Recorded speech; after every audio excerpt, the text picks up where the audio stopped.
রাজার কথা শেষ হতেই রানীর বোন চলে গেল রাজমহলে, আর রাজা ও তার প্রহরীরা যেতে থাকলো রাজার মেয়েকে উদ্ধার করতে। এবং তারা যেতে যেতেই একেবারে জঙ্গলের মাঝ প্রান্তে চলে এসেছে। রাজা ও তার সঙ্গীরা অনেক ক্লান্ত হয়ে যাওয়ায় রাজা সেখানেই দাঁড়িয়ে বলে উঠল, আমি আমি বুঝতে পারছি তোমাদের অনেক কষ্ট হচ্ছে। অনেকটা দূর যে চলে এলাম, এখনো অনেক দূর পাড়ি দিতে হবে। ডাইনির দল কোথায় থাকতে পারে ঠিক বুঝে উঠতে পারছি না। আগে দেখতে হবে তারা পাতালপুরে চলে গেছে নাকি মায়াবী জঙ্গলে লুকিয়ে আছে। তাদেরকে খুঁজে বের করতে পারলেই আমি আমার মেয়েকে খুঁজে পাবো। কিন্তু এখন কি করব বলো? আমার মেয়েকে হারিয়ে অনেক কষ্ট পাচ্ছি, আর আমার জন্য তোমাদেরও কষ্ট পেতে হচ্ছে। এসব এসব কি বলছেন মহারাজ? আমরা কোনো কষ্ট পাচ্ছি না। আমরা আমরা চাই আপনিও মহারানী আপনারা দ্রুতই রাজকুমারীকে খুঁজে পান। কিন্তু আমি আমি একটা কথা বলতে চাই, যদি আপনি অনুমতি দেন। আমার মনে হয় সেটা করলেই দ্রুতই রাজকুমারীকে খুঁজে পাওয়া সম্ভব। তাহলে তুমি বলছো না কেন? কিভাবে রাজকুমারীকে দ্রুত খুঁজে পাওয়া যাবে? শিগগিরই বলো। মহারাজ, আমি বলছিলাম আমরা এত সময় নষ্ট না করি আগে যদি সাধুর কাছে গিয়ে গণনা করি নিশ্চয়ই কিছু বলতে পারত। তারপর ওনার গণনা অনুযায়ী আমরা কিন্তু ডাইনিদের ওপর আক্রমণ করতে পারবো। তাই তো, এটা তো আমি ভেবে দেখিনি। তুমি একেবারেই ঠিক বলেছ। আমাদের আর দেরি করা ঠিক হবে না, এখনই সাধুর নিকট যেতে হবে।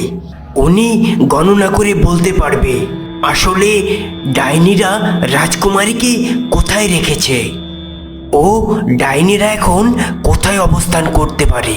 চলো তাহলে আমরা এখনই সাধুর নিকট যাই। এটা বলার পর তারা এগোতে থাকে সাধুর উদ্দেশ্যে। অবশেষে কয়েক ঘন্টা পর তারা পৌঁছে যায় সাধুর কাছে। সাধু তো মহারাজকে দেখে অনেক খুশি, কারণ অনেক দিন পর মহারাজ সাধুর সাথে দেখা করতে এসেছে। তখনই মহারাজ সাধুকে বলল, সাধু, শিগগিরই আপনি আমাকে একটু জানিয়ে দেন ডাইনির দল কোথায় আছে আর রাজকন্যাকে তারা কোথায় নিয়ে গেছে। হাতে বেশি সময় নেই, কারণ তারা যে কোনো সময় একটা দুর্ঘটনা ঘটাতে পারে। তাই এর জন্য আমাদের সবাইকে প্রস্তুত থাকতে হবে, আর এখনই খুঁজে বের করতে হবে তারা ঠিক কোথায় আছে, কারণ আমার মেয়েকে যে খুঁজে বের করতেই হবে।